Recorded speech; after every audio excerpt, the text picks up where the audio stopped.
তরুণী, ছাত্রছাত্রী, বয়স্ক, বৃদ্ধ, পুরুষ, মহিলা সবাইকে আমার সালাম জানাচ্ছি। আসসালামু আলাইকুম। বক্তব্যের শুরুতে আমি গভীর শ্রদ্ধা জানাচ্ছি জুলাই আগস্ট মাসে ফ্যাসিবাদের বিরুদ্ধে ছাত্র শ্রমিক জনতার অভ্যুত্থানে নিহত সকল শহীদের প্রতি।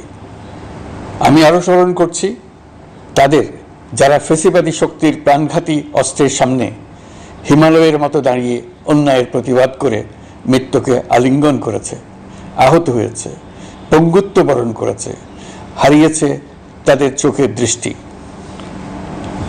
সেই সব বীরদের স্মরণ করছি যারা মিথ্যাচার, লুটপাট, স্বৈরতন্ত্রের বিরুদ্ধে এক দফা দাবি নিয়ে দাঁড়িয়েছিল।